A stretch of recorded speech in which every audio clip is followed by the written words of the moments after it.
podcast. I am Jonathan. And I am Caleb. And I'm Vic. Yeah, got a special guest this week. Just heads up for you, everybody. On this week of the podcast, we will be talking about some adventures in hunting. I got some. What? What the hell are you doing? You forgot the rest of it. Oh shit! Wow. Okay, I suck. Serious, you're fired. I'm sorry. Oh boy. Can I just start over again? No, Okay. just go. Okay, fine. We, all three of us, we're all nerds. And me and Caleb. I accept that. What? I accept that, yeah. Yeah, I would. It's a compliment. Let's face it. Right. It is now. Yeah. Right. And we are, well, Caleb and I, we are a couple of aspiring filmmakers. I am really screwing this up. Wow, that love to watch and critique movies, but also enjoy a bit of the nerd life. This week on the podcast, we will be talking about some pops that I got. Caleb really didn't get anything, did you? No, I haven't. I almost did, but I chose not to. Oh, okay. No Blu-rays this week because there's like nothing coming out. But Halloween's coming out soon, so yay. We have nothing for this week's sneak peeks or through the wall. Like, it's bare. It's dry this week. And then our main event of the evening will be our All Bros breakdown of Spider-Man Into the Spider-Verse. So, Yes. yeah, with our special guest, Vic. Thank you. So, without further ado, let's get to it.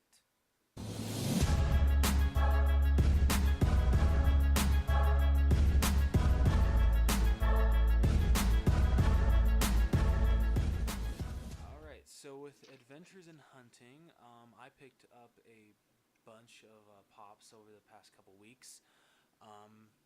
From eBay, I was able to get M'Baku from Black Panther for about $8.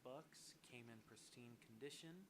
I was also able to get MJ from eBay for about the same price. She also came pristine. From Walgreens a couple weeks ago, I was able to get the Walgreens exclusive Spider-Man Noir. Is that the one with or without the hat? It's the one without the hat. That one's pretty cool. That one's really cool. I should have picked that one up when I saw it. Yeah, you should have. I want to get the common too, because that one looks really cool. And I loved his character in the movie, so I want to get the common as well. And then through Walgreens' website, because Funko Pop Hunters posted that it got a restock, I was able to get the Star Wars Episode 3 Anakin Walgreens exclusive, where he like has his like I don't know, like yellow eyes, I guess. Is that like before or after he gets burned? It's before, but So, it's like right. They should definitely make one of those where he's like, singed. They totally like a movie moment. That's just my opinion. The movie moment Yeah. would be badass. Exactly. There we go. Dude, they could do that one, the movie moment where he's getting burned, Obi-Wan's above him, and just call it high ground. There you go. There you go. Bam. Go. And then I got the so what was it, like 2 weeks ago? Hot Topic released their Infinity Gauntlet thingy. I don't know what it's called. I know, it's not really a figure, it's like a display. Statue. I guess. Okay. What did they call the Beauty and the Beast rose? I have no idea. I can't remember. Hmm. Yeah. Anyway, Hot Topic's website was having a sale, so it was only $20. But then I also had a birthday certificate, so I was able to only get it for $15. So I caved, and hopefully that will be showing up soon. And then as far as Funko Pops coming in the near future, Hot Topic did a Periscope last night. I think that's what they call them, right? Where they just show off. Yeah, what's coming soon? I think isn't it a spotlight? It's that or Periscope. It's one of those. Anyway, they did. I think they showcased a new Dragon Ball pop coming up as well, right? Yes. Okay. I don't follow Dragon Ball, so I don't either. as closely as Koi would know. Yeah, Koi would definitely know. besides that is a new one coming to the Gravity Falls line, and that is Waddles, who is Mabel's pig that she literally loves to death. So I definitely want to pick that one up. That's gonna be a really cool pig. You gonna pick it up? Waddles? Yeah. I don't have that big of a connection to Gravity Falls that you do. Well, you suck. Do you watch Gravity Falls, Victor? I do not. I don't. I'm sorry. There's very few shows that I actually like watch or any. If I do watch a show, it's on Netflix or Hulu. Something that I can binge through really fast. That's fair. Um, I recommend yeah. it. It's a good cartoon. It is pretty good, dude. It hooked me in with the decoding stuff at the end of all their Right. episodes. They put like different codes that you can go in and like at the end of each episode too. And it's just like a secret code, and you have to like decode it to figure out what it says, and then it just leads to different stuff. And then the clues just get harder and harder and harder, and I kind of just gave up after a while. That's fair. That's fair. There's more. It's just incentive to watch it till the end. Is that it? Yeah, Sounds but like. sometimes they're like super quick, and I just can't get it. I can't pause it at the right time. My timing when I pause stuff is awful.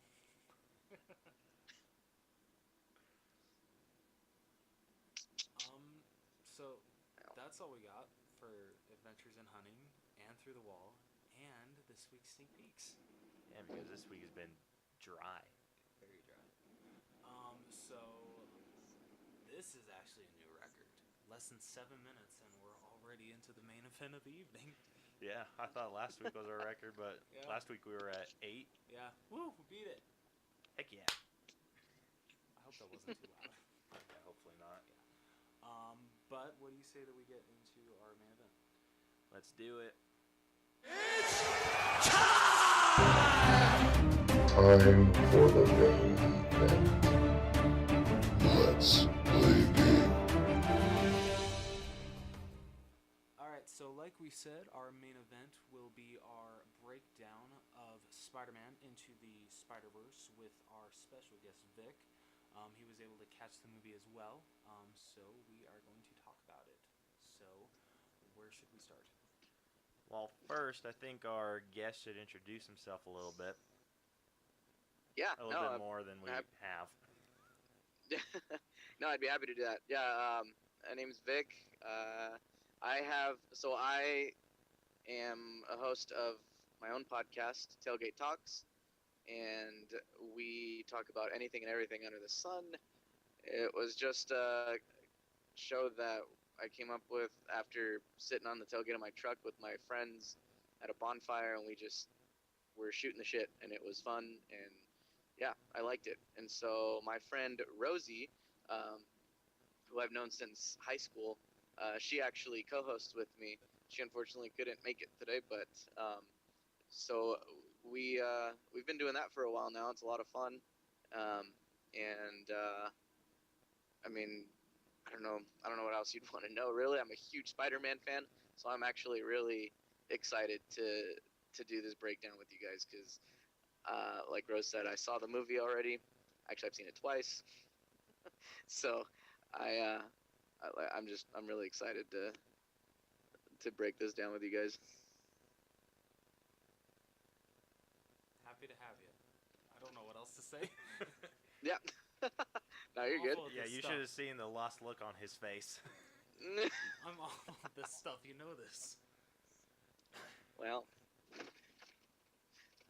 So yeah, no, I mean, I don't know how you guys usually do this. I mean, other than from what I've heard in your past shows, but I really enjoyed the movie. It's a good movie. Obviously, I saw it a second time, very willingly, and I really, yeah. So. Yeah. So we usually start off with Rose reading a synopsis. So you got that pulled up? Gosh damn it, Rose. Talk amongst yourselves, please. Man. All right. So how our breakdowns usually go is Rose is supposed to have the synopsis up and read that off for us so we know what the movie's about. then we list off our favorite characters, our least favorite character, who we thought the most important character to the story was, who the least important, and usually I try to think of who could have been removed from the movie. And then the rest of the time we just fill in with talking about what we loved about this movie, and I think there's going to be a lot of stuff that we talk about that we loved. Yeah, no, like I was telling you guys before, like there's gonna be plenty for me to like contribute for this, so I'm really excited. I know Rosie had a lot too. She actually, my co-host, like I said, she couldn't make it with us on here, but she sent me all her notes, and it's a pretty lengthy list of notes. And boy, like she, everything that you've mentioned, favorite character, least favorite, all that stuff. Like she wrote down all that stuff and why and everything, and Rosie's definitely the one on Tailgate Talks. She's the one that keeps everything organized, and she's the one that helped me kind of like organize myself on that show. So, so it didn't come as a shock that it was like the answers were as long as they were, but I've managed to shorten them for us, but still be as descriptive and detailed as possible. Nice. Well, Rose finally has the synopsis up, so About if you time, will. Rose. I'm giving him a really evil glare right now. I just want to point that out. Yeah, he flipped me off earlier. Yeah, I did. All right, so it says Miles Morales is a New York teen struggling with school, friends, and on top of that, being the new Spider-Man. When he comes across Peter Parker, the erstwhile, I think, is that how you say that word? Yeah. Okay. The erstwhile savior of New York in the multiverse, Miles must train to become the new protector of his city. Yep, that pretty much sums it up. Yeah. So our favorite character, and Rose, you want to start us off with that? Don't get me wrong, I really loved Miles Morales, but I'd actually have to say Peter Parker. Which one? Okay, like the one from the brown hair multiverse, Peter Parker. That's I think that was Peter B. Parker.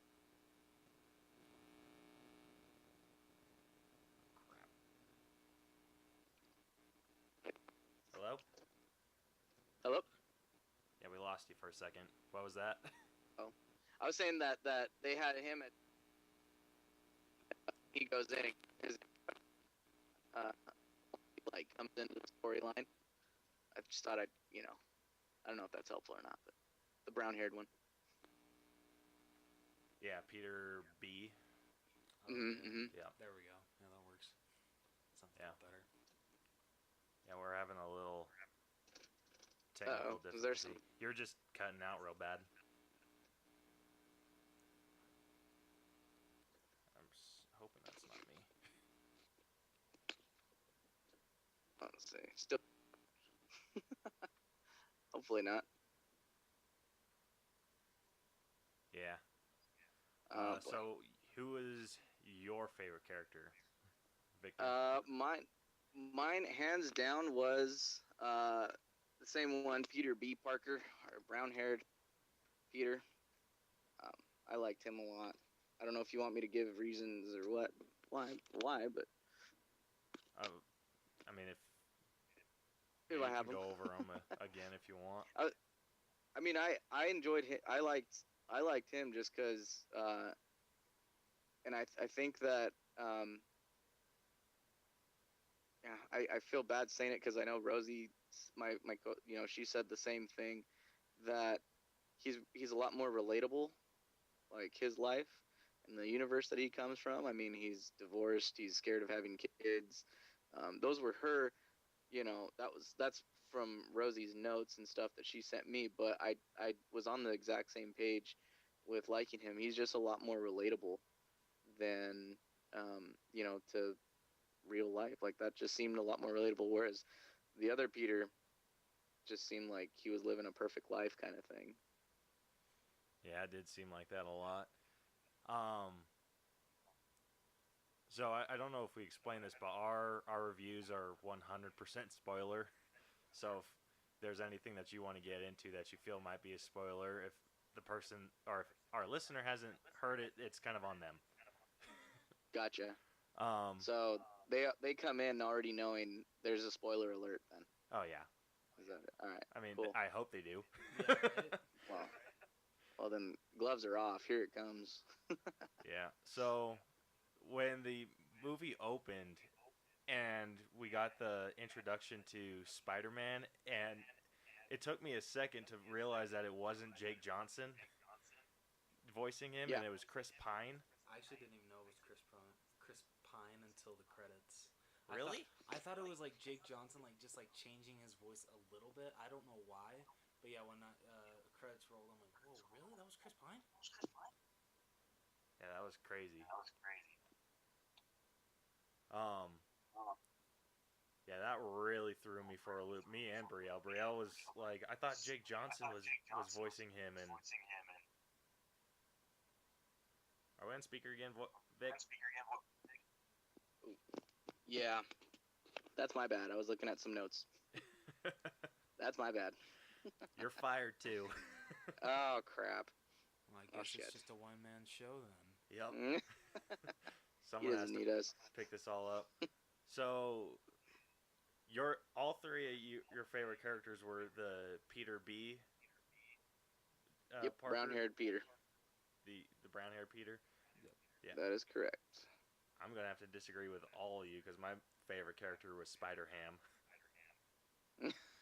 Okay, yeah, Spider-Ham was funny. Don't get me wrong. Can he really be considered a character? He only had like 3 minutes of screen time. Yeah, it doesn't matter. He was still my favorite.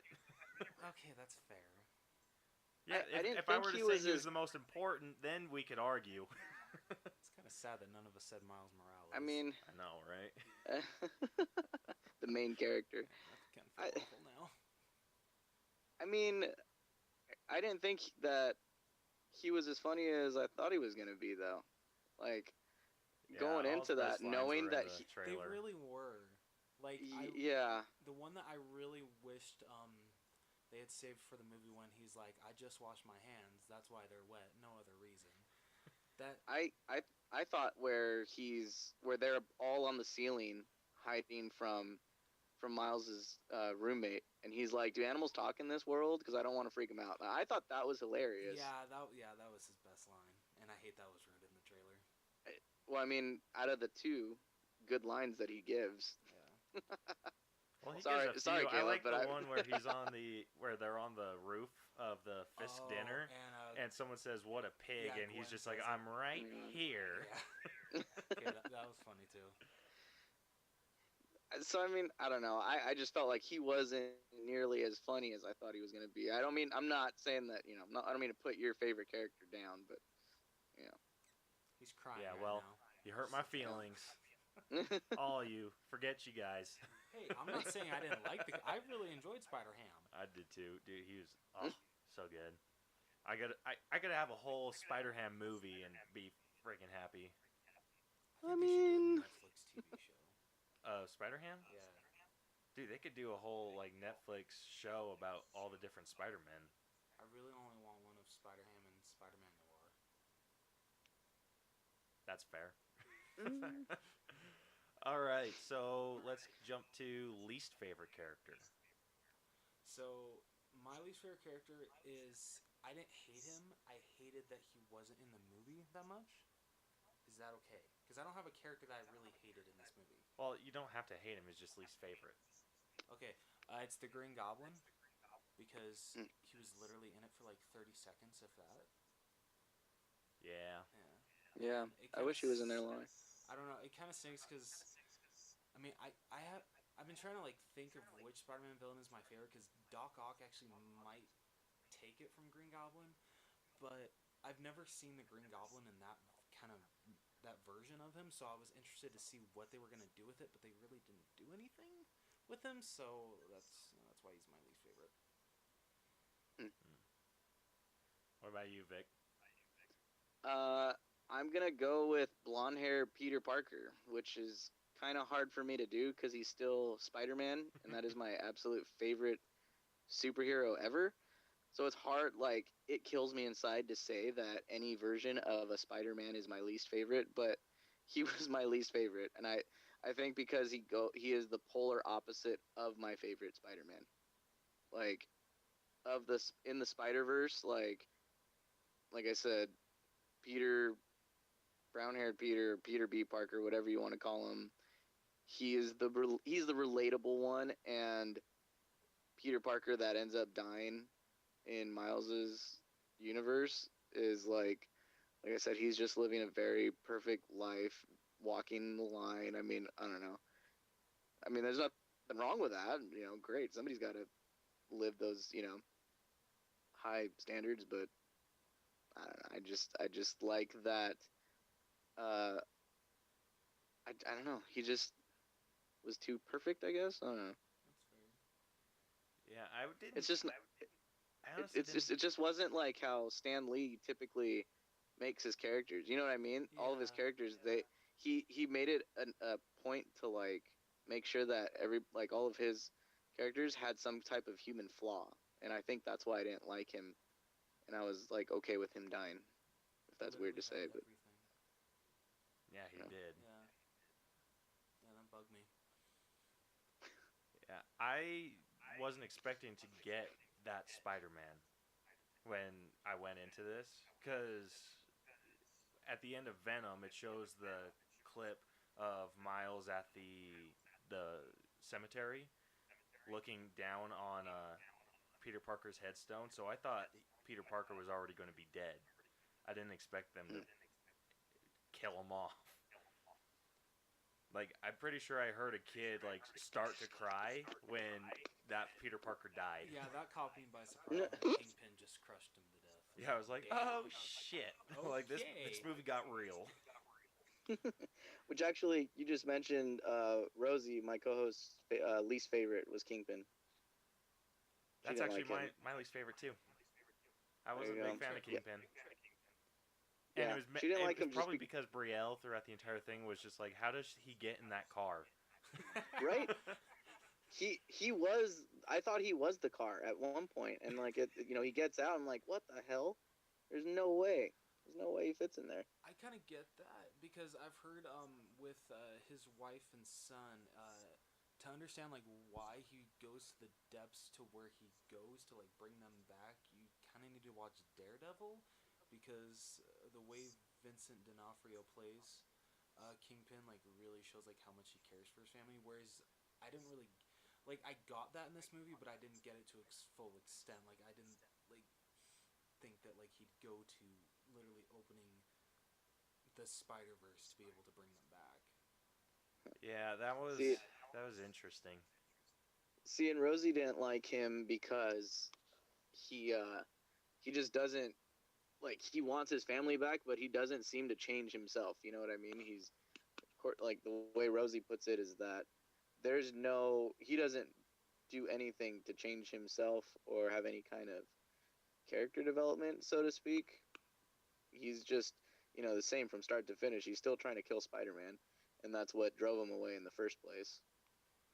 But he's still trying to bring him back and kill not just one, but like what, 5 Spider-Man? I don't know. Spider people? Spider people. Yeah, Spider People. I guess Spider people because there were 2 girls there, so it can't be Yeah. Spider-Men. Spider people. Yeah. So I'm on board with Rosie. My least favorite was Kingpin, and it was because of the exact same reasons. Like his story was a little weak. You never really got to know why he was doing what he was doing until really late in the movie. He was just kind of opening a portal, didn't care about the effects on New York or the world, and you're just expected to believe that that's something he wants to do until it's like, oh, he's trying to bring his family back. Like you don't really get that backstory, and I think I don't know if that backstory would have worked. I feel like it would have worked better with like Green Goblin. That would have been so. Like, if Green Goblin was the one trying to open that portal to go and just try and destroy all the Spider-Men, that would make a lot more sense than Kingpin trying to bring his family back. Yeah, that would have. Because doesn't he just steal his family from a different dimension with him in it? I think so. Like, I'm pretty sure there's going to be another Kingpin in another dimension that does the exact same thing, and it's just like someone's getting kidnapped until one Kingpin ends up with the Spider-Ham dimension family. It's confusing. But I would have much preferred, like, Green Goblin be the main villain instead of Kingpin. Yeah, but would you want it the way Green Goblin looked like in this movie, or like? I would have preferred that one be the one from a different dimension, Okay. and then have, like, Norman Osborn and Peter B. Parker's dimension be the one that's doing everything. Okay. All right. All right. So, who do we think is the most important character to the story? And let's not do Miles because I'm pretty sure that's like an obvious choice. Damn it. I mean, it is. He's the main character. Okay. So who progresses his story the most? Peter B. Parker then. Yeah, I was gonna say that's kind of like a right or wrong answer to ask, though. I would say, like, I mean, I guess that's what you're asking, though. Like, the most important. Yeah, I guess. Because I mean, Rosie says that it was the Peter Parker that dies because he gets the set, like, he sets the whole story up. Oh, that's a good point. Mm-hmm. You know, he's the one, at least in that universe, he's the one originally trying to, you know, stop the entire thing from happening, and, you know, like, lets Miles know, like, I'm gonna help you. You know, here's the, I don't think he didn't call it a goober, but, like, here's the goober, and, you know, so I mean, like, according to Rosie, he's the most important because he gets everything started.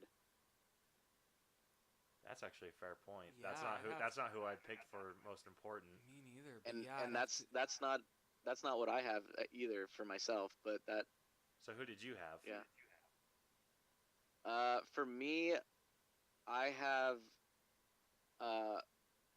Peter B. Parker. So I know I keep going back and forth on those two, but brown-haired Peter, because he, as far as character development goes, like, there's a lot between him and Miles. Like, I feel if I'm going off of, like, what you asked, like, who helps Miles progress, it's definitely him. And he also kind of grows from that too. And you see that at the end when he's back in his universe and he's, like, trying to change his life up around too. You know, so I feel like he is, because it gives Miles a chance to, like, you know, how do I say this? Like, Miles puts him in a position that he has to change. Like, he has to want to help him. And I think he comes to that. And that's, I think, what helps Miles, like, I don't know. I'm not making any sense with that. I know. It makes sense in my head. It really does. No, I think you're making sense. Isn't it? Doesn't Peter tell Miles, "You never really know. You just have to take the leap of faith." Mm-hmm. Okay. Right. Yeah. But that's what I mean. Like, I feel like he's the most important because, and, like, he went from, like, no, I don't want a side gig job teaching you how to be Spider-Man, to, like, telling him something like that. Like, you know, I know he can't, like, when they're in the forest and they're trying to, you know, steal the information from the computer, like, he's telling him, like, it's fight or flight. Like, you have to learn just by being in the moment, kind of thing. And that was, like, a really poor way of like, teaching it. But then, like, towards the end, I think he comes about it in a much better way, where, like you said, like, it's a leap of faith. It's not just like, you got to learn in the moment. It is a leap of faith. Like, you got to just go and try it and do it. I was a big I fan just- of how Peter was explaining how to release the sticky, like when Miles Yeah. couldn't get down from the light. Yeah. I loved how he was trying to explain how he does that because I've always wondered like how Spider-Man controls that, I have too. and hearing him kind of explain that was a little insightful to the character, and I loved that. I liked it too, because you see that in any of the Spider-Man movies that have the um, what's it called, like the origin movies. Like you always see that he starts off like all of a sudden his hand's stuck to something, or you know what I mean. And like I always wondered like how he manages to unstick himself. So Yeah, that like was that with was cool. the Tobey Maguire one, like stuff was just kind of stuck to his hands, Hmm. and then he just suddenly can crawl up a wall, but it never explains how he was able to like release. And the same with Andrew Garfield, stuff was just stuck to his hand. Hmm. Yeah. And then Miles, like he had one hell of a time trying to figure his stuff Yeah, out. that poor kid. Oh my gosh. Um, so did you say who your most important was, Rose? Yeah, Peter. Peter? Yeah, So good with it. mine's different from all of yours because I actually think his uncle, Aaron, was the Ooh. most important because he was the one that took him to. That's oh wait, the spider was already on him when he went to when he got to No, so, the little area where he was spray painting, right? no. So the spider was actually, it was like just there, and it like started crawling down, and Miles is doing his thing, and it kind of just gets on him eventually. Okay. So I get he did take him there, but the spider was just kind of like there in the vicinity. Okay. So yeah, I'm still gonna stick with his uncle because he's the one that kind of encourages him to kind of be his own person I like that. with the spray painting, and then he's kind of with the spray painting, he's kind of the reasons he ends up getting all done up in the suit that he's in near the end. Yeah, He ends up That's true. spray painting that suit, which I thought was really cool. I liked how it wasn't just like Aunt May was making him a suit or something. That's what I thought. yeah, Yeah, gonna I thought they happen. were going to do that too, but he ends up just spray painting the blonde Peter's suit black and and he makes it really sprays the cool. spider himself. If you notice that, Tagging he likes his spider suit. his spider. Yeah, Kids got I, craftsmanship. I I thought that was pretty cool too. Rosie really enjoyed that actually. That like how his turned out. Yeah, I She really enjoyed liked that how it part. wasn't just like an already sewn suit, and like how you could see on the hands, like you could see the paint kind of Hmm. coming, like dripping Yeah. off his hand, and I loved that part. Yeah, Um, you can see the original like spider suit on the hands, like how it mhm. has the like the webbing on there, but then like you said, you see the spray paint. Yeah, that was really good. So that's my reasoning for Aaron being the most important to the story. Can I say this before like I forget it because I know I'm going to? Yeah. But am I alone in this thinking like, and I'm sure that this was something that they planned on doing, but I mean, you know, the original Spider-Man, his uncle Ben is shot and dies, and that's who he loved and like looked up to. And Miles' uncle is the one he's shot and is killed.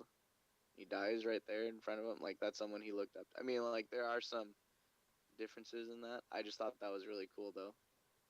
Like they try to make Miles as different as possible from the original uh, origin, but also kind of similar Yeah. in those things. It's definitely different than what happens in the comics when his uncle Right. finds out that he's Spider-Man. You know what happens, right? In the comics, Yeah. I don't remember what happened in the comics. I haven't read a lot of Miles' Oh, story. his Like uncle like tries to get him to turn to a life of crime with using his spider powers. what? Yeah. Wow. So, kind of glad they took the direction they did in the movie. Yeah. So me and Brielle thought because I've been playing this might be a spoiler for the Spider-Man PS4 game. Okay, wait. Does it spoil the ending? Because I'm not done. No, it doesn't spoil the ending. Okay. I'm pretty sure you've already passed the part, but What part? with Mr. Negative Man blowing up the ceremony. Oh yeah.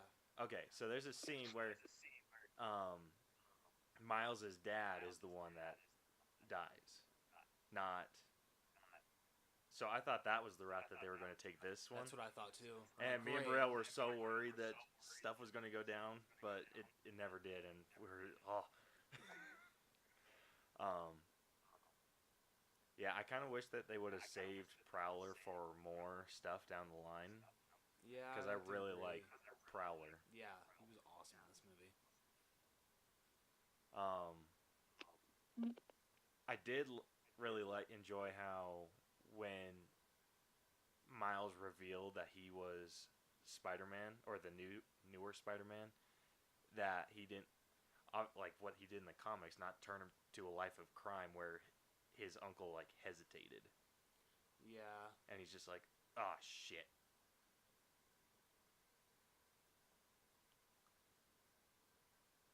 Oh shit. Uh-oh. We lost Victor. We got you back. Yeah. What happened there? Yeah. Sorry about that. Sorry about that. I don't know what happened there, and just kind of lost you on that one.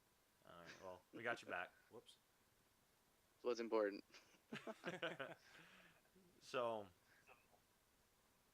anyway, like I was saying, that's my whole reasoning behind Aaron being the most important.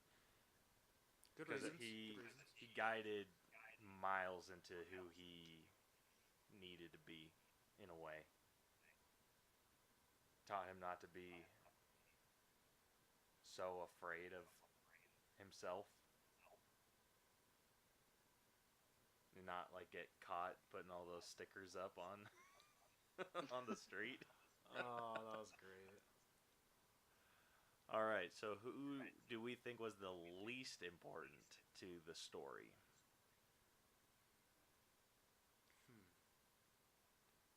And I've had a hard time with this because I don't want to take like a really cheap way out and say like Mary Jane. Yeah, that's definitely a cheap way to. Can you guys go first? Because I'm still trying to think. I mean, I can let you know what Rosie's was. Yeah, what was hers? Hers was actually Spider Ham. What? That's fair. And her reason was because why? Because why? And yeah, that was it. Just because why? And I think it was like, why throw him in there? He was, you know what I mean? Like like we discussed earlier, like he had a grand total of like 3 minutes of lines in the entire movie. I'm sure there was more than that, but like, I think that was her reasoning. Like he was just, I don't know. That her thing was just because why. That's a good point. I mean, him and No, it's not. Him and Spider-Man Screw Noir. you guys. No, him and Spider-Man Noir were kind of like the put it in comic relief. Even though like Peter and Miles were very funny, they were kind of like the comic relief of the different universes. Yeah. Because mine is that other Spider-Man. I don't know his name. I just know it's Nicolas Cage. That's the voice. I don't. The Spider-Man Noir, because his name is Peter Yeah. Parker too. Yeah. Noir. Yeah, that's right. I didn't really care for him. I didn't think he was all that important in the movie. Yeah, he did. In the fighting, he didn't really get his moment to shine in the fighting as much as Spider-Man Right. did. So, like, that's who I picked too. Spider-Man Noir. Yeah. Even though he did have some, like, crazy funny lines. What When he does the intro and he's just like, sometimes I let a match burn down to the finger so I can actually feel something. What about Penny Parker? You know what? She was tied for me with that. But I decided not to say. I decided that she wasn't because she's the one that ends up doing the whole, like, making the new goober. Yeah. That's why I ended up not going with her either. Damn, that's a good point.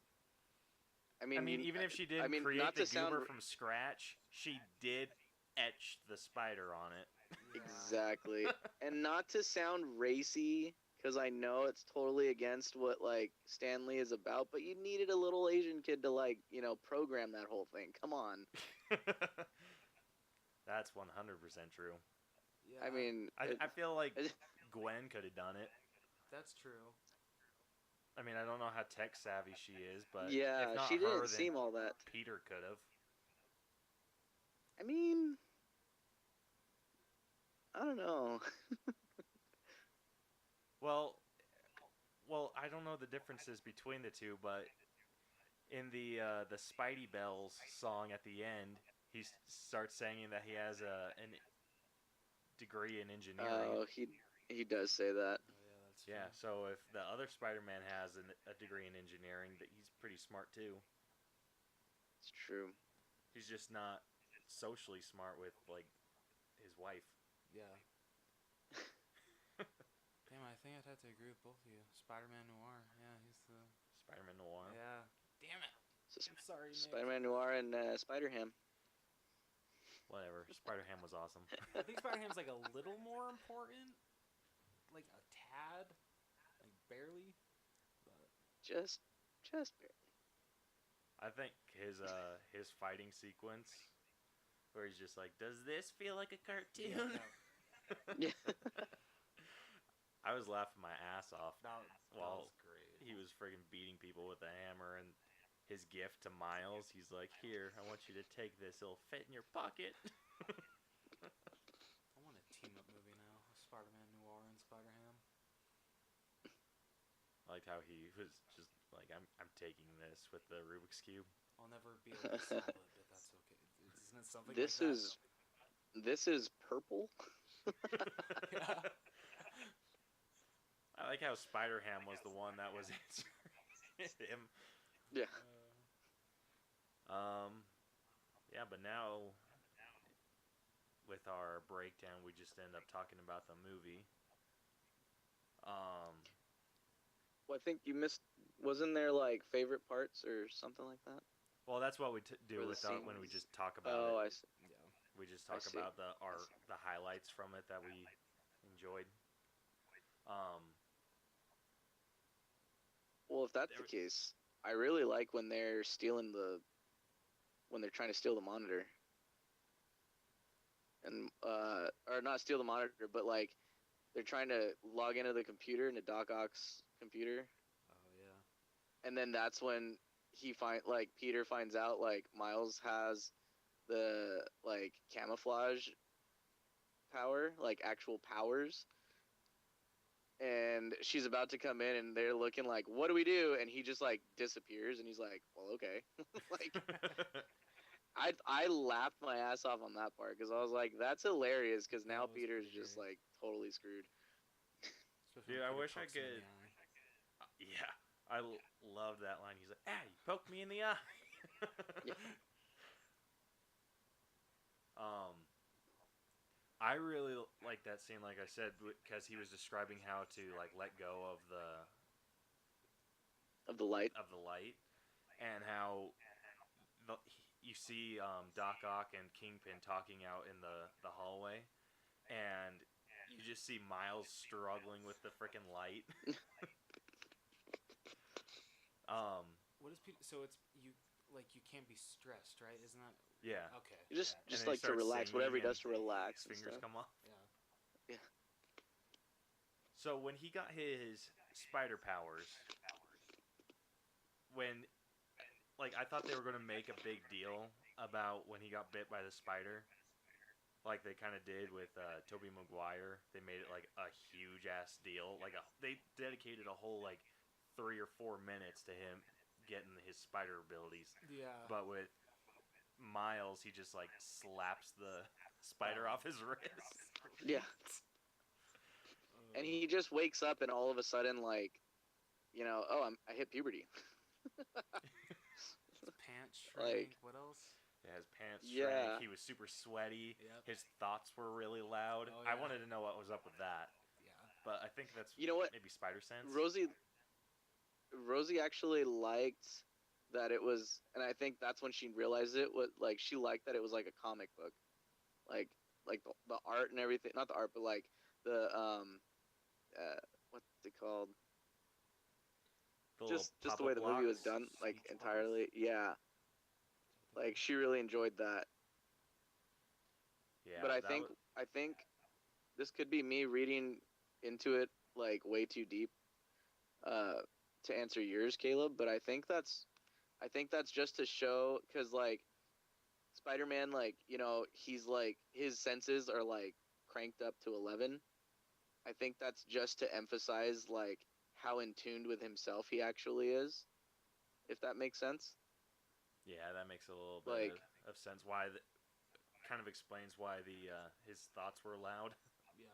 right, like he's hearing himself, like he's more in tune with himself, kind of thing. And again, I'm probably reading way too into that, but I mean that's what I got from that was like, you know, That makes a lot of it's sense. not just like, oh look, I'm sticking to shit. Like, it's like I don't know. This was something. So someone actually brought this up earlier, that I overheard, but this was, I feel like, successful attempt at what the 2003 Hulk movie was trying to go for. Okay, I But haven't they, seen that Ooh, movie in years, so like explain that. so like the wow, comic panels, Oh, like okay. swapping yeah. back and forth and putting like the crazy, like they try to make it like a comic book. This was a more successful attempt at that. Yeah, I I can can. see that. Yeah, but I mean, you gotta kind of give the Hulk a little bit of a pass, considering that was live action, and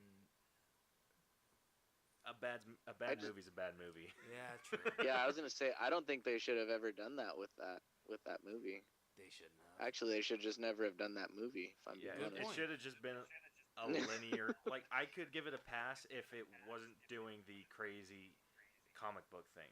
Like if it was just a Hmm. linear story, just like point A to point B, not jumping around like a freaking comic book, I think I could have given it a bit more of a pass on everything, like graphics and whatnot. Because I've watched it recently and I still can't follow the freaking story that well. Yeah.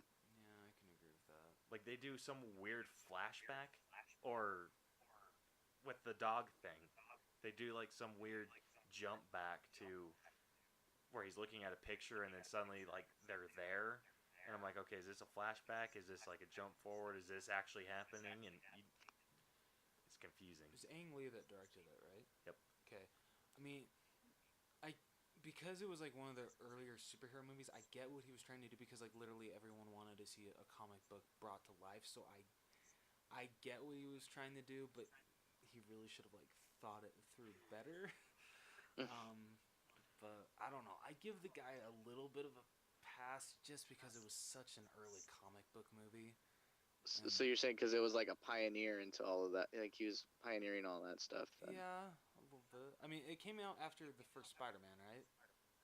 Or did In it come out? 2003, so yes. Okay, maybe it doesn't deserve that nice. Yeah. Okay, I take back my comment. It's out there. Yeah, damn it. Can't take back words. Yeah, true. Yep. Damn it. Nice try. Now everyone's One gonna thing I know liked that was their eyes. you have a soft spot. I like. I don't though. I hate that movie. I thought it came before Spider-Man, but yeah, Sam Raimi did so much better. Mm. Oh, I'm stupid. One thing I liked about them was their eyes in the movie. Kind of like what they did, like with Deadpool, how he can like move his eyes and stuff. And Yes, I loved that I thought too. that was hilarious because like when he's like shocked, they just get like all huge and round, and it's so funny. Are You know what you I mean? Like, are you talking about with while they're wearing their there's masks? yeah, when they're wearing the masks. So Yeah. kind of like what the Spider-Man Homecoming suit does.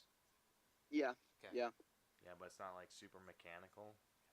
I mean, exactly. well, It got better. when they did close-ups of it, they kind of had the weird lines that the Spider-Man Homecoming one did. Yeah, that's true. So it could have been both, but I loved what they did with the eyes too. Yeah.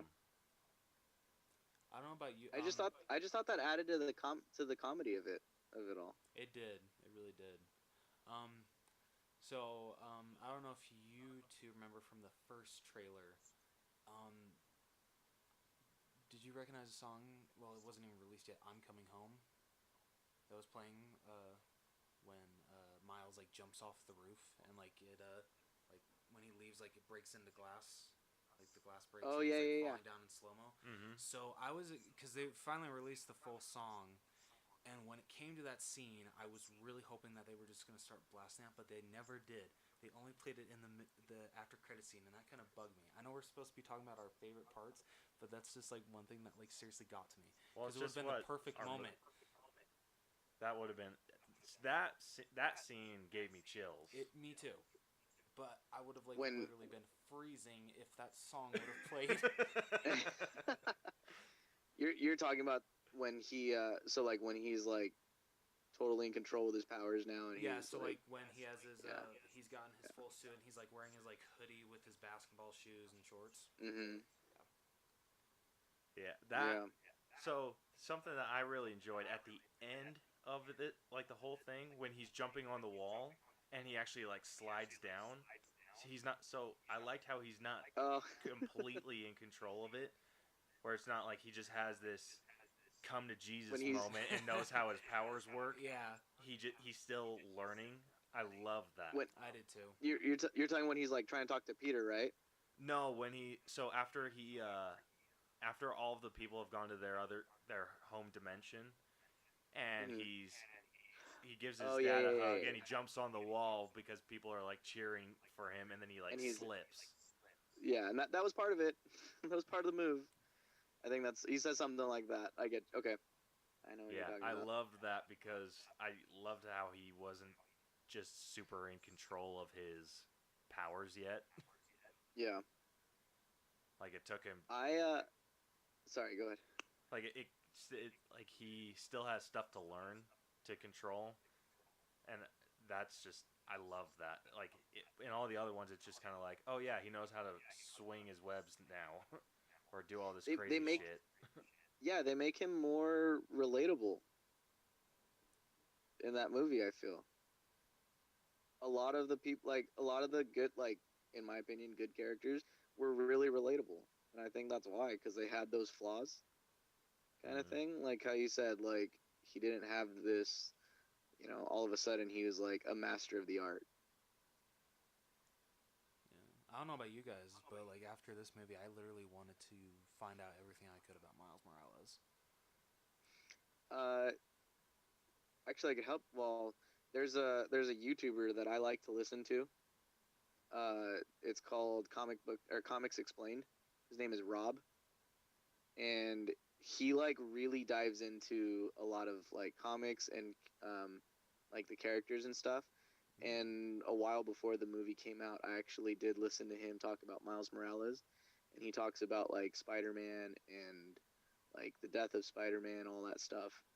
If you wanted to listen, like hear somebody else that's already taken the time into like reading and like going through all the theories and stuff, like he's somebody that I would really recommend listening to. Okay, yeah. What's his YouTube channel again? It's called Comics Explained, Okay. and if I remember, I know his name is Rob, and he's got like a beard, Okay. really, really good. And he goes over not just Marvel, but like DC also. Like if you're ever interested in those, Traitor. but I always I'm just listen to kidding. just the Marvel stuff. I'm Like, totally kidding. Okay, yeah, no, I'll definitely have to check him out. yeah, Thanks for and the there's tip. some like because he does like different little um what's it called, like episodes, I guess you can call them, but then he'll push them all together eventually. Like there's some Spider-Man ones where they're like 2 hours long, and it's because like he's meshed I don't know how many episodes together, but it's super cool. Like I like listening to those. I would listen to those at work sometimes. Nice. Yeah, I'm a member of the Marvel Unlimited club on so like they have access to the online comics, and I might go back and read a few of his, at least some of his origin, because you could look him up by character. Uh-huh. I've gotten real into reading the Spider-Man Deadpool ones. Nice. They just call them Spidey Pool, and those ones are freaking great. They actually did a Christmas one with Miles in it, where they were doing a Secret Santa, and Miles's Secret Santa was Captain America, and Captain America got him a vacuum cleaner, and was talking about all the features of this vacuum cleaner, and Miles looked like he was ready to freaking jump off a building. What Yeah. the hell? Dude, I love watching like my favorite superheroes just do random shit. It is awesome. I would have to agree. Like I think one of the best movie scenes like from the MCU is still when they're at the party trying to lift up Thor's hammer. I was just about to bring that up. Yeah, Mm. that was great. Yeah, I love that. Like those are my favorite And things he's to kind of watch. and he's kind of sweating it, because Captain America makes it like nudge a little bit. Oh yeah, Thor's look just like, oh, Yeah. he's the best. He's like the only one that notices, which is kind of funny to me, where everybody's like, they're just more focused that he couldn't lift it, but Thor's like, holy shit, he just made it move. Yeah. Like, no, like he shouldn't even be able to do that much. You know what I mean? Like in his mind, he's like, he shouldn't even be able to do that much. Yeah. Yeah. I also loved how they made Black Widow the only one that doesn't actually do it. She's like, oh no, that's not a question I need answered.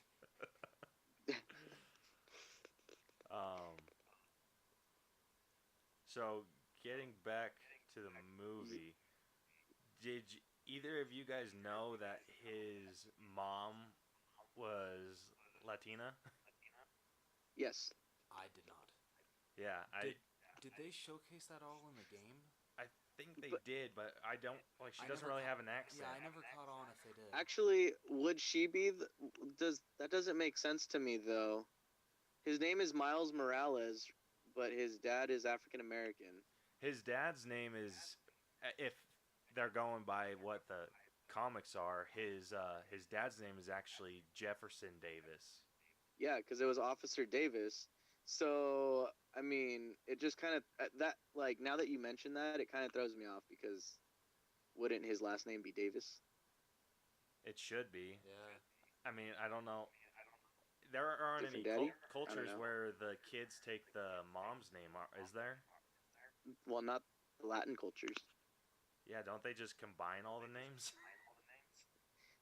But the more like I guess you could say authentic ones do, but yeah, I mean either way they'd still keep the dad's last name. So now that you mention that, it's kind of I just realized that, but Yeah, that's interesting.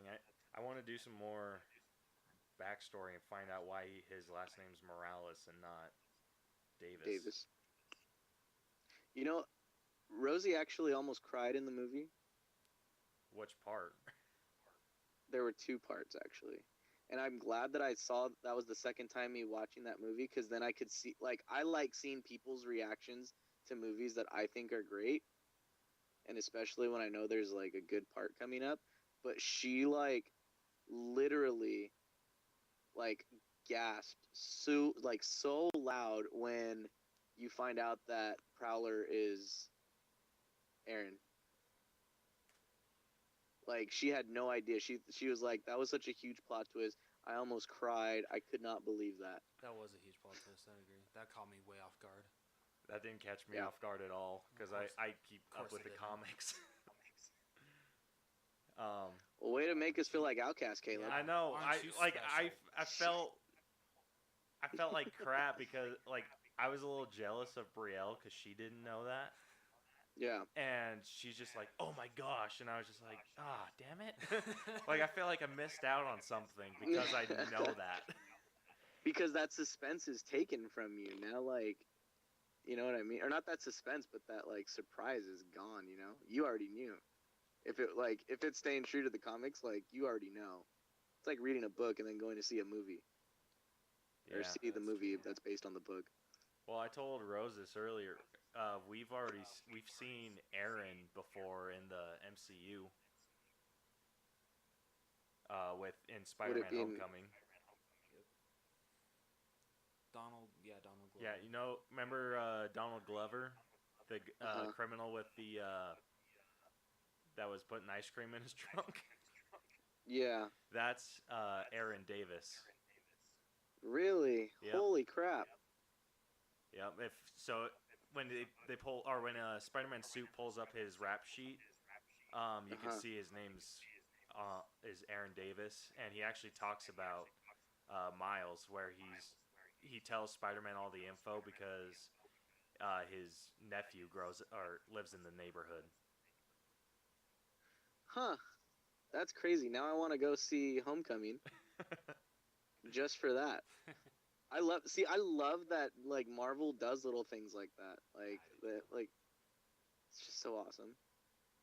Yeah, And it's the pretty great. Stan Lee cameo, Oh Rosie my. was like really like she was like that was she loved it according to her notes. I did too. I was like I don't know, a part of me like I felt my heart kind of sink. Yeah, me too. I honestly actually almost started tearing up at that part. Dude, I'll I'm not fully gonna admit. lie, I did. Really? Yeah, Did you? like hardcore. And Brielle was just like, "Are you about to cry?" I'm like, "No." Like I'm you're about to sweating. cry. It's like everyone's comeback when someone approaches them about crying. Yeah. You're crying. No, you're I know your face could be dripping with tears, and you're just like, "No." I I'd have to say like for me personally, I think that part took it for me though, like as my favorite part because I was not expecting that. Yeah, I wasn't either. And I think like when he says it always fits, and then it just Yeah. pans over to the no refunds or returns. Like, oh, that was Yeah. just perfect. Dude, those are his best cameos when or when it goes from like something super heartfelt and then it can go to something hilarious. Yeah. Like that's Right? why I love the. That's why I was fighting so hard with the Stan Lee cameo showdown that we did. I was fighting so hard for Spider-Man 3 to win. Mhm. I do remember that episode. I remember you fighting for that one. I can't even remember the one I fought I for. was listening to that. You were fighting for Winter Soldier. I was? Yeah, because it was funny. Oh, I thought I was fighting for Civil War, the Tony Stank one. You were fighting Yeah, for I one think of it them. was Tony. I think it was between Tony's. Yeah, it was Tony Stank and then, cause yeah, he was fighting for Tony Stank and you wanted one man can make or one person can still make a difference or make a difference something like Yeah, it was one of the that. two. Damn, you chose Enough, way better. This enough this said. actually might be my new favorite cameo of his. Yeah, same. And rightly so though, cause like I mean I don't know about you guys, but I definitely did not expect that at all. Knowing that like he's passed, and I know that I remember them saying like uh they had done like I don't know how many cameos of him like before he passed. Like he wanted to do so many cameos before he passed away. So like I wasn't expecting that at all. I think he did 4. So I think he did all of the cameos up to Endgame, if Oh, I'm not mistaken. oh, he didn't do one for Spider-Man Far From Home? I don't know if he did one for Spider-Man. Okay. I know I'd have to double check Well, on this and check my facts, but I'm pretty sure that he recorded all of his cameos up to Endgame, like for sure. Okay. So I wonder if this one was like added on. I'm sure they probably did those for like the big movies just so that they had them in there, and then everything else was like if we can get it, we can get it. I wouldn't be surprised if that was like the mindset that they had. Yeah, I can get that. Mindset. Yeah, but yeah, this cameo was just fantastic, and I think they in a article I read they wanted this one to like this is the first cameos that he's in since his passing, and they on purpose made this like a heartfelt cameo. I'm glad they did. Yeah, I'm real Yeah. glad that they did.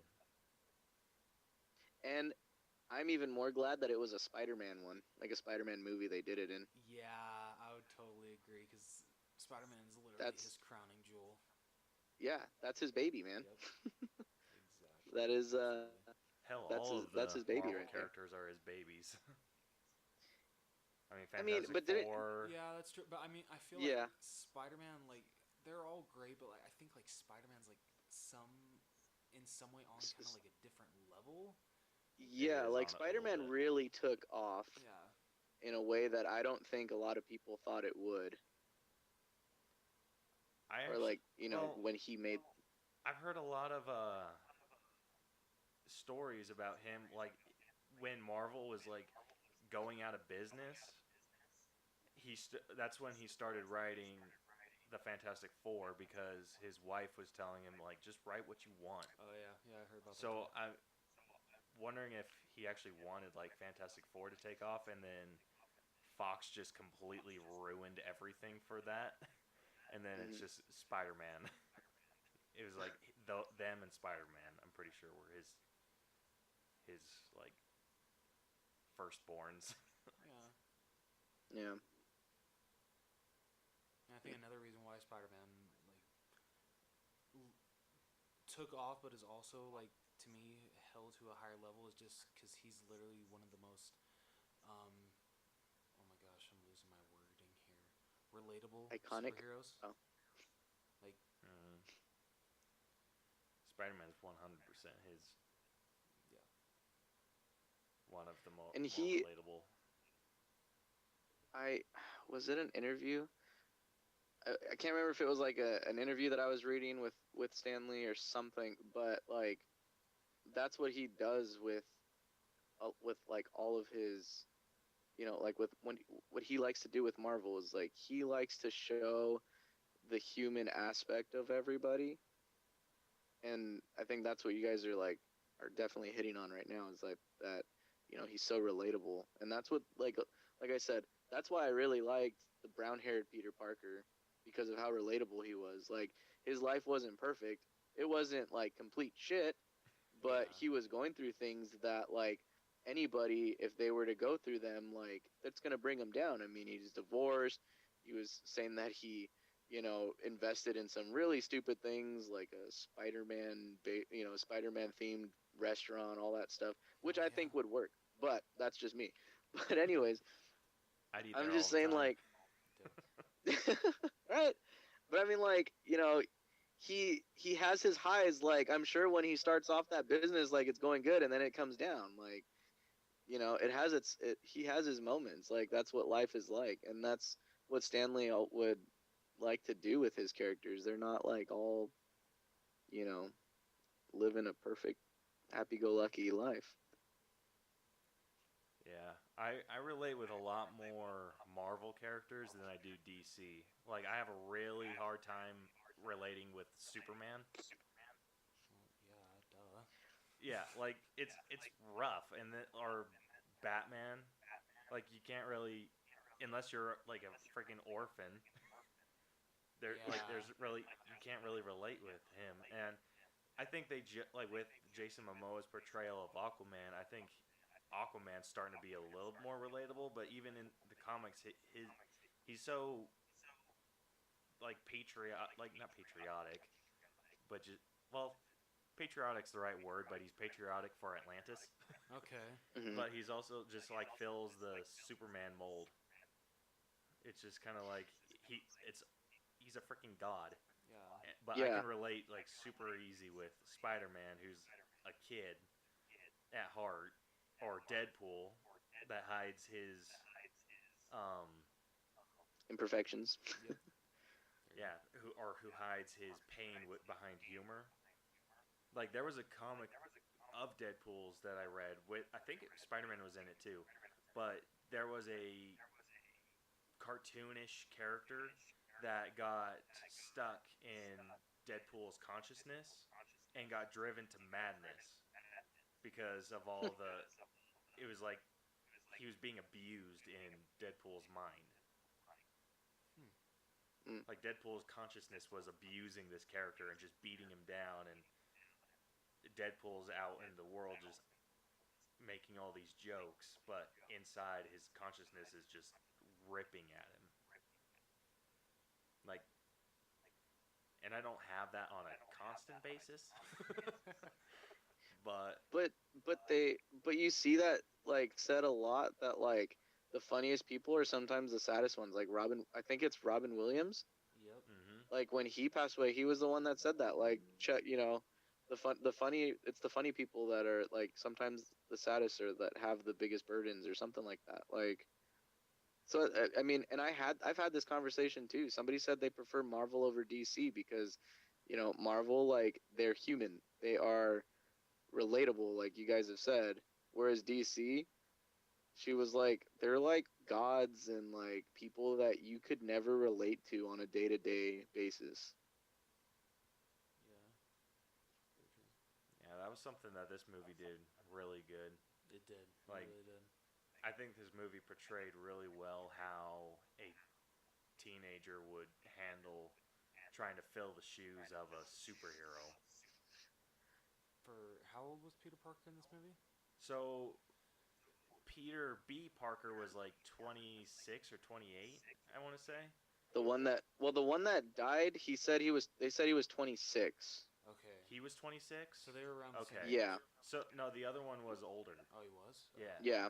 Yeah, cuz he was like saying that he was Spider-Man for 22 years and the other one was like Spider-Man for 20 or 10 years or Oh, 12 years yeah. or something like that. Like they all had been Spider-Man for different lengths of time, which Yeah. is interesting. Then Spider Gwen Um, was Spider Woman for a Spider-Woman. year. Yeah, something like And that. then Miles was Spider Man for 2 days. 2 days. New record.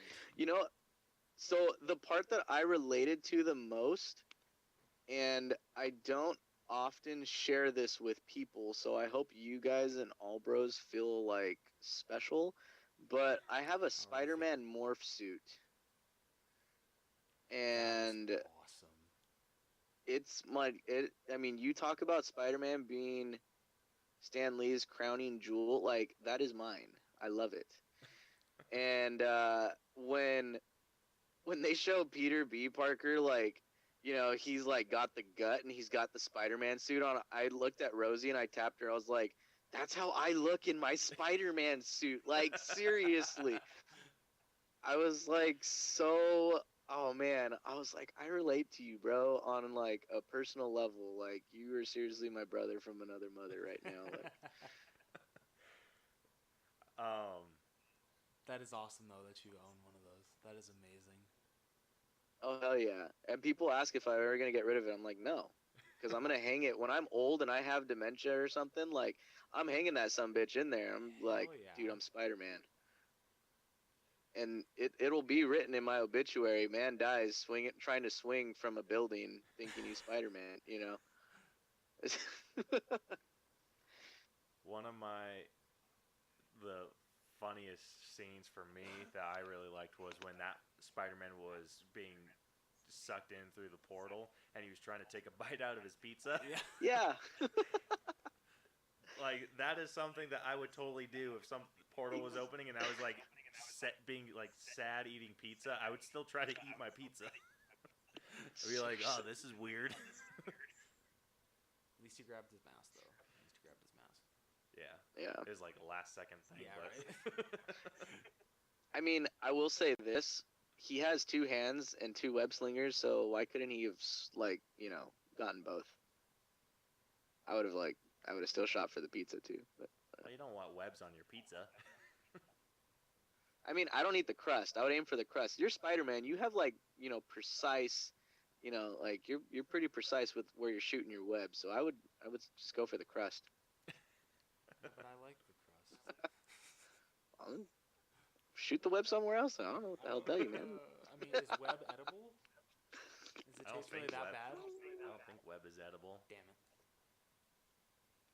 And it his is different, isn't it? Like I mean, I don't know. In the comics, if I remember, he makes it so it like dissolves after an hour or some crap on it.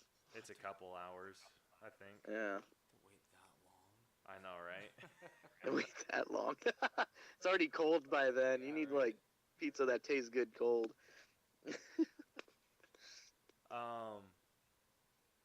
What? Like, I wanted to get someone else's opinion on this because I really enjoyed this scene, but Brielle thought it was a little bit mean when they were going off to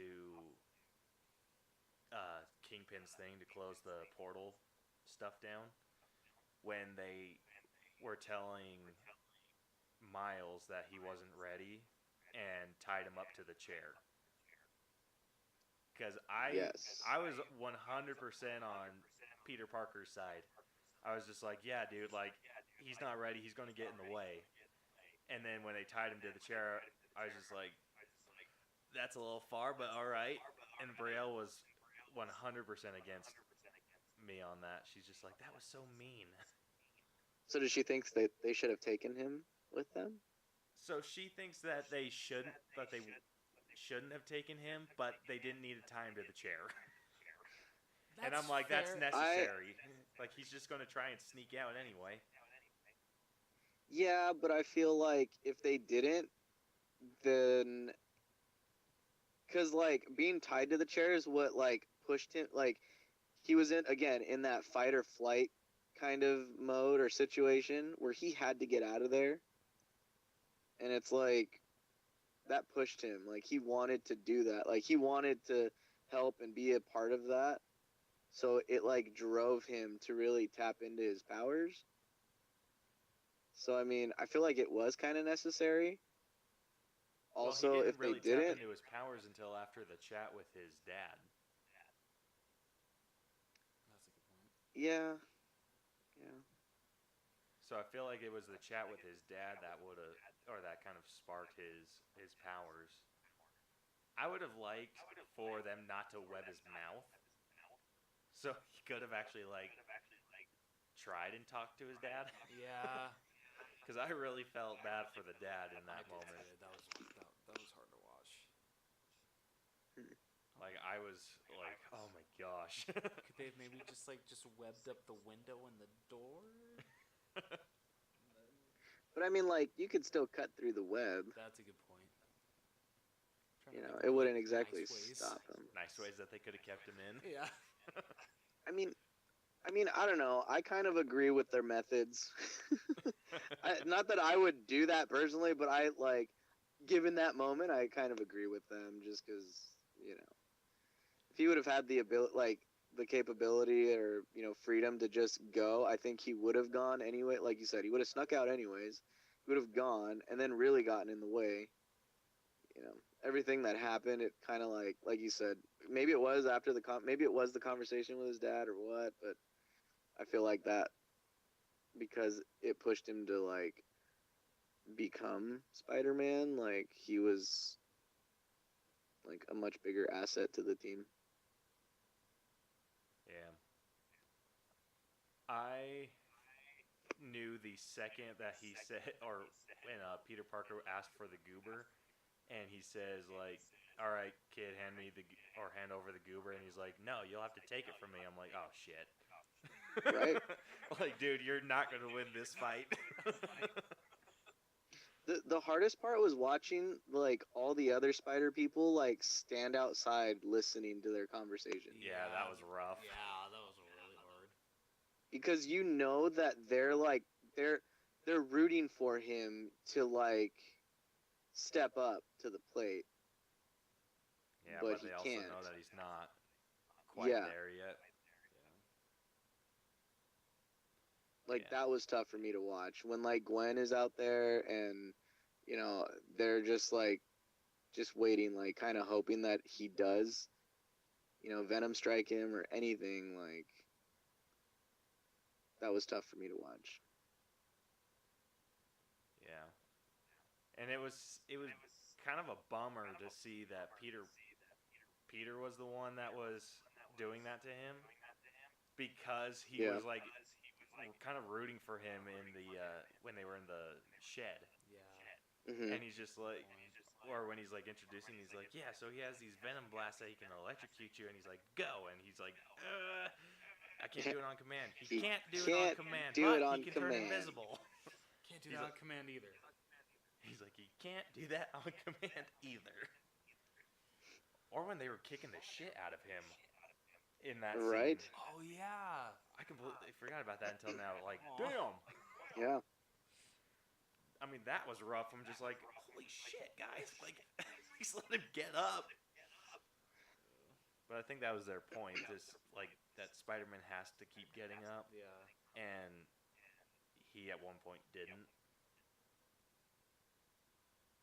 I mean, he did like learn to control his invisibility in that moment a little bit. That's true. Good point. I mean, but I'm pretty sure, like, can he turn invisible with shame? Like, is that what activates the invisibility? Because that would be a really helpful power. That really would. That really would. Ugh. If I had that ability, I'd be invisible all the time. Oh my gosh. For sure. Yeah, I wish I was joking. Oh, I know you're not. Anytime I'd go over to my parents' house, just bloop, and I'd disappear. You wouldn't even have to walk through the front door. No, I'd pull into the parking Yeah, lot and just turn invisible. Once your wheel crosses the driveway, bloop. There you are.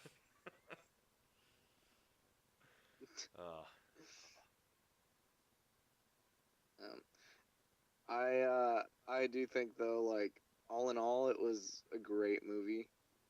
It was a lot better than I thought. Honestly, I had a lot of there was a lot of hesitancy, like when I saw the trailers for it.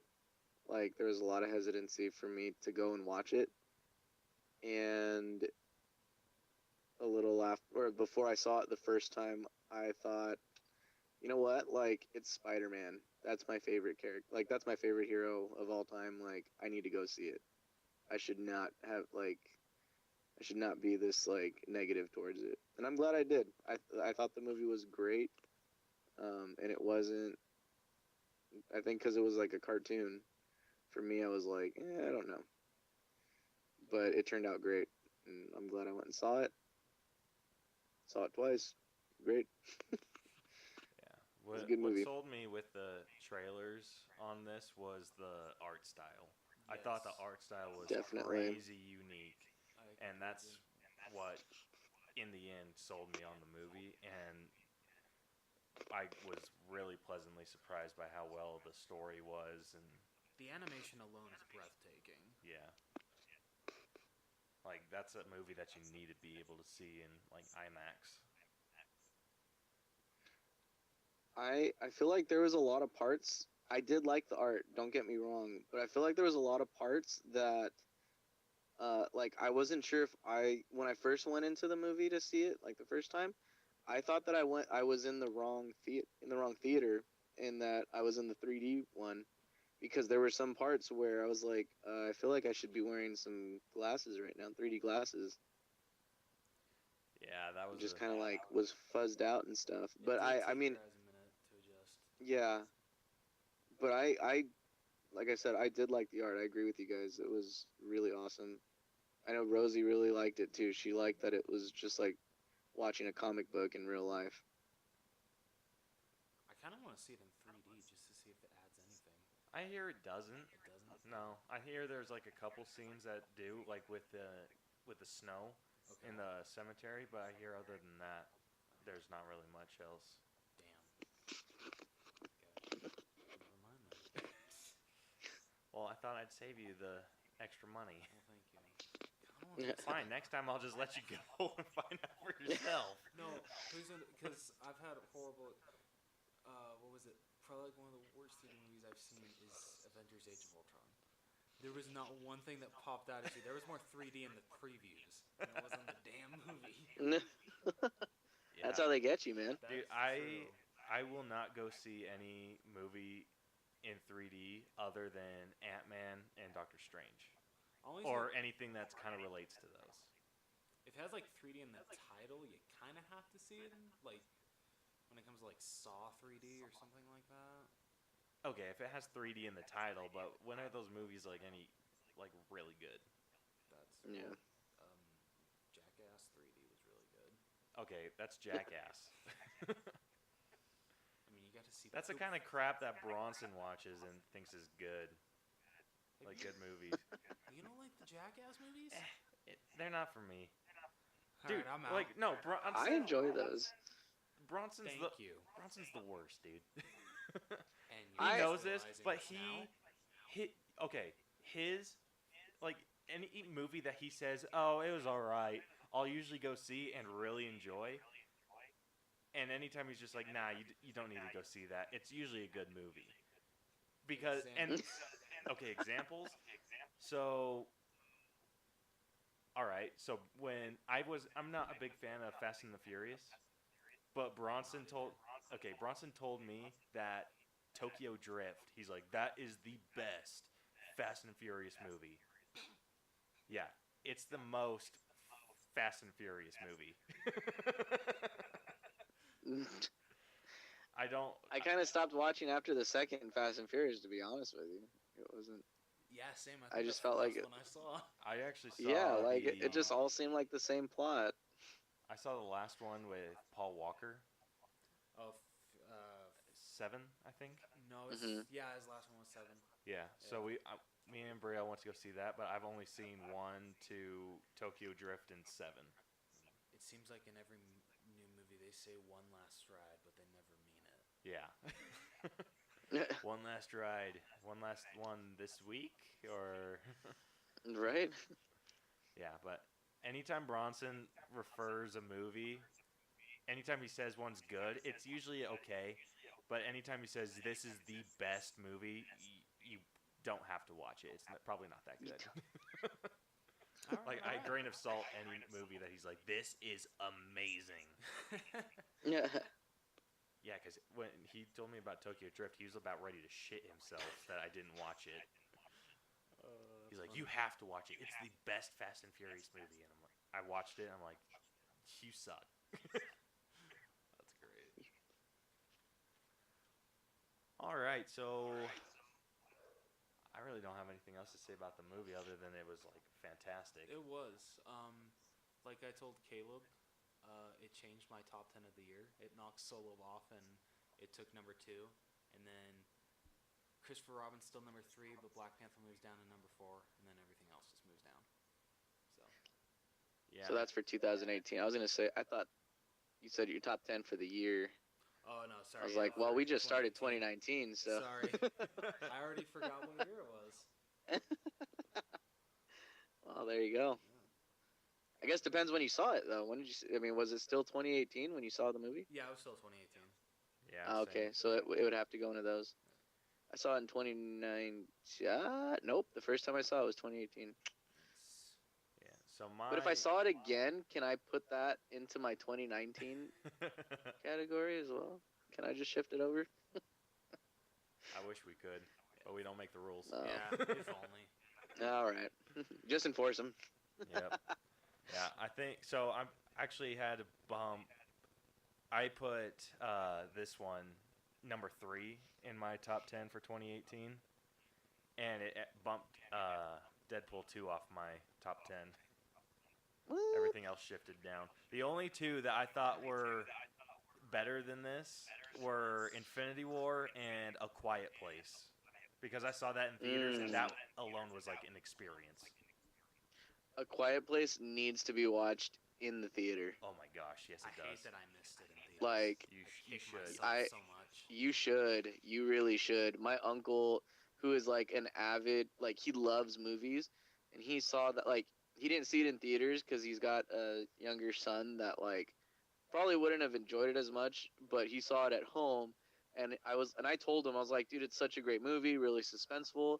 And then I asked him about it after he saw it, and he's like, it was okay. It wasn't as suspenseful as I thought it was going to be. And I was like, I felt like such a jackass because I was like, man, you probably, like, I'm thinking you probably, like, think my opinion for movies is shit now. But, and I was like, well, wait a minute. In my defense, I saw it in theaters, so it's louder. Like, the suspense is there. Like, when you watch it on TV, it's on your TV, it's not nearly as good at all. Like, yeah. You should hate that you did not see it in theater, though, Rose. I'm just throwing that out there. That's the reason that Infinity War and Quiet Place are above this one, because those 2 movies were beyond the point of being a movie. It was an experience. Yeah.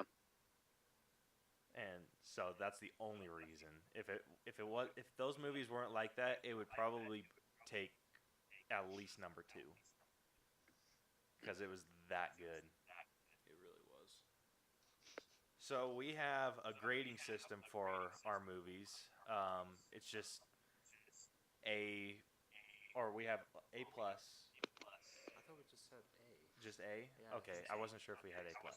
So we have A through F, and I don't think we've ever graded an F movie, but we usually, No. anytime that we do this, we usually say a letter grade and how hard or soft it is, whether it's closer to um, one certain one than the other. Yeah, and then you kind of give your like a little bit of a reasoning behind your grade. Yeah. Mm-hmm. So Okay. Who wants to start? I'll start. So with how on point the story was, there were a few unnecessary characters.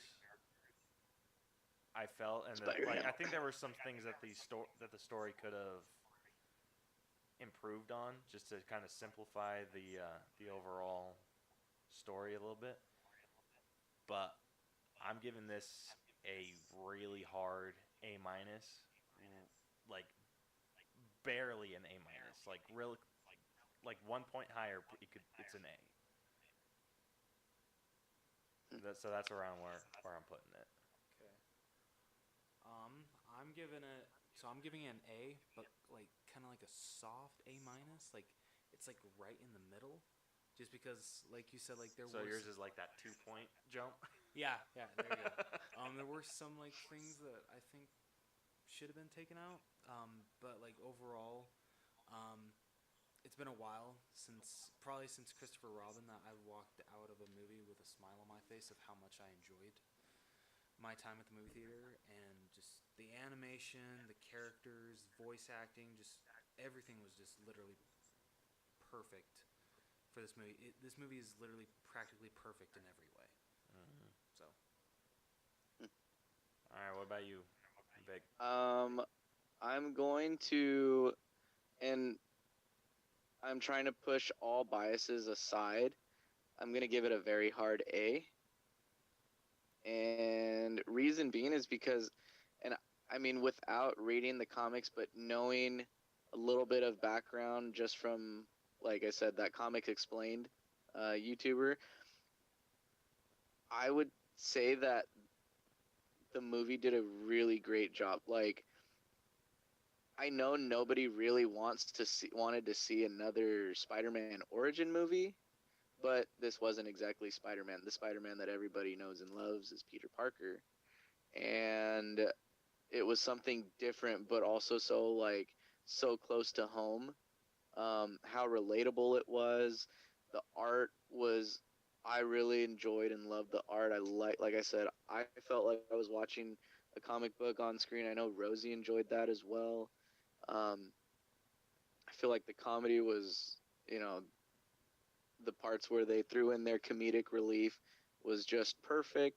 I don't have there's very little for me to complain about. And honestly, I when I watch movies, I can honestly be quite a critic too. Like, I mean, I have nothing really. I don't really have much to say that I did not like about this movie. I'm with Rose. I feel like it was pretty much perfect. Like this movie was great.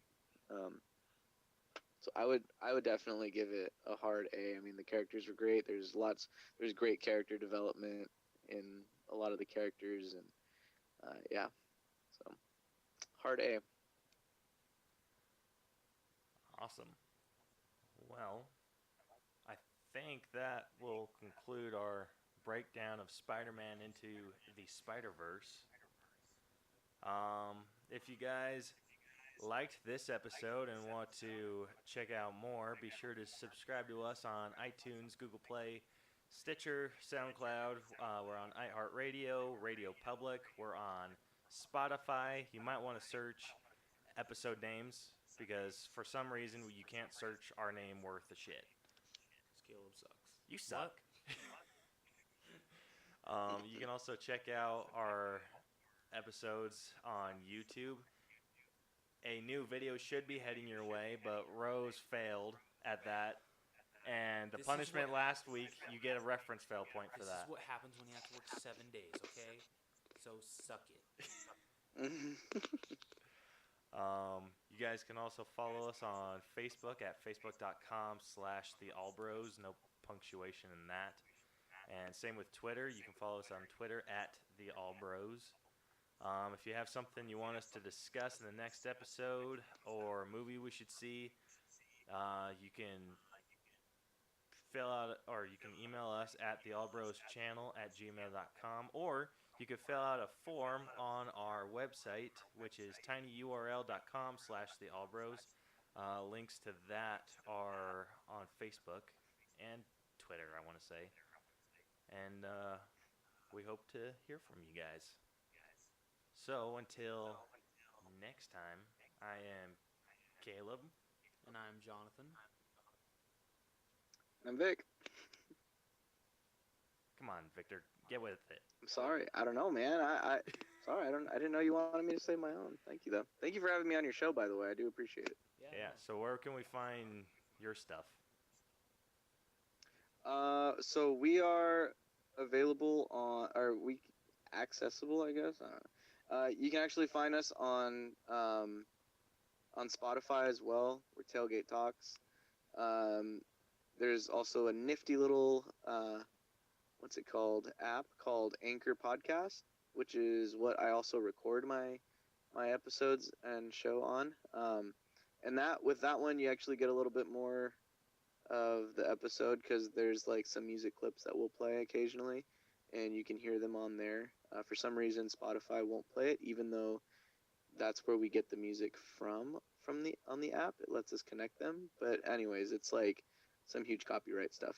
Anyways, I know that we are also on Google Podcasts, Breaker, and Stitcher, and a couple other ones that for some reason I cannot think of right now. But yeah, that's definitely how they could reach us. We're also on Instagram. It's Tailgate Talks. It's Tailgate_Talks. And Facebook, which I just did the page today. So Nice. I will be working on that a lot more because I'm on Facebook a lot more than I'm on Instagram, really. So Do we have an Instagram? We do not. Okay, we're making one. All right, well, Do it. you can manage We'll that. follow. Okay, I'm down. If you do, Tailgate Talks will follow you because we need the followers. Woo, first follower. Woohoo! First and probably only. Because we just got our first on Facebook. Oh, we did? Mm-hmm. Oh, I think I know who it is. I think you do too. Yeah. It's us. Well, I can go on there and follow you guys on there too. So Yeah. All right. Well, this concludes this episode of the All Bros podcast, and we will catch you guys next week when we do our breakdown of Aquaman. Oh, I thought we were doing Mary Poppins. No, we're not doing Mary Poppins. Just ruin everything. You're fired. You're all types of fired. I know I am. All right. Well, like I said, this has been the All Bros podcast. I'm Caleb Bowers. And I'm Jonathan Rose.